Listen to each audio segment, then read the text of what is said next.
کے اندر آپ نے دیکھا ہوگا بہت سارے ایسے لوگ ہیں جن کو اللہ تعالیٰ نے یہ توفیق دی ہے، جن کی یہ خواہش ہوتی ہے کہ میری ہر نماز جماعت کے ساتھ ہو، کہ ہر نماز جماعت کے ساتھ ہو، میں جماعت کا پابند بنوں۔ وہ دوڑتے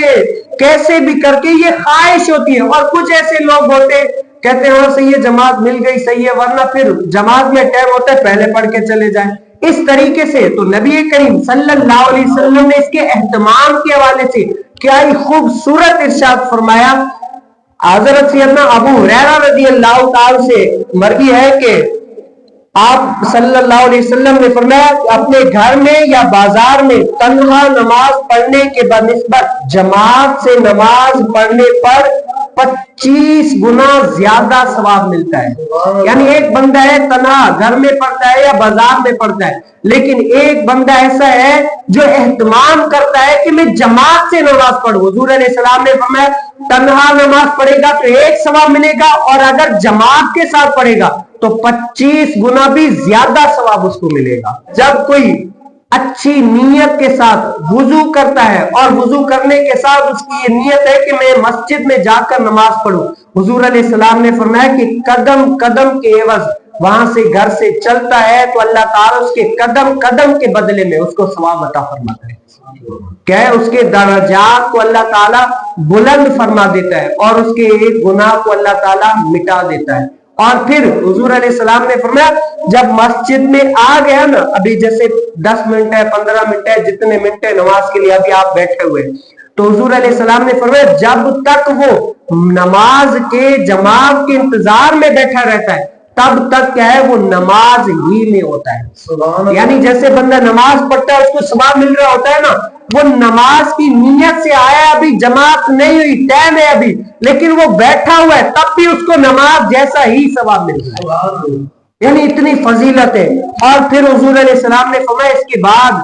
فرشتے اس کے لیے دعا کرتے رہتے ہیں، یا اللہ یہ جو بیٹھا ہے نا نماز کے انتظار میں، یا اللہ اس کو بخش دے، یا اللہ اس کی شفاعت فرما دے، یا اللہ اس کو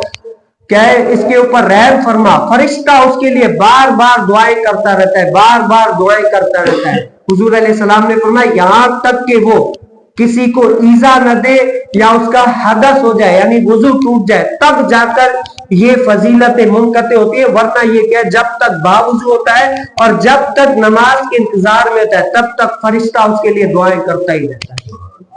آپ بتائیں کتنی بڑی فضیلت ہے، کتنی بڑی اہمیت یہ حامل ہے۔ اور اسی لیے آپ جو جماعت کا کاربند ہوتا ہے نا، آپ نے دیکھا ہوگا اس کی خواہش ہوتی ہے کاش میری ہر جماعت نماز جو ہے نا جماعت کے ساتھ ادا ہو جائے۔ اسی لیے فرمایا تھا، کہتے ہیں کہ حضرت سیدنا عمر بن خطاب رضی اللہ تعالیٰ عنہ کے دور میں نا، یا کسی اور کے شاید ایسے ہی تھا کہ دور میں کوئی بڑا ایسا یعنی گناہگار تھا، تو کسی نے کہا کہ اگر تم اپنے گناہوں کو چھوڑنا چاہتے ہو نا، اپنے آپ کو بدلنا چاہتے ہو تو ایک طریقہ اپنا لو، کیا ہے کہ جاؤ تم فلاں نیک ولی یا حضرت سیدنا عمر بن خطاب کے پیچھے صرف 40 دن تکبیر اولیٰ کے ساتھ نماز پڑھ لو، 40واں دن وہ تمہارا آخری دن گناہوں سے ہوگا اور تم اللہ کی بارگاہ میں مقبول ہو گئے ہوگے۔ کیوں؟ اللہ کے ولی کہ نگاہ ولی میں وہ تاثیر دیکھی، بدلتی ہزاروں کی تقدیر دیکھی۔ وہ اللہ کے ولی جو صوم و صلات کے پابند ہوتے ہیں، نماز کے پابند ہوتے ہیں، تکبیر اولیٰ کے ساتھ پڑھتے ہیں، وہ اگر ہاتھ اٹھا دیتے ہیں نا تو اللہ تعالیٰ ان کے اٹھائے ہوئے ہاتھوں کی لاج رکھ لیتا ہے،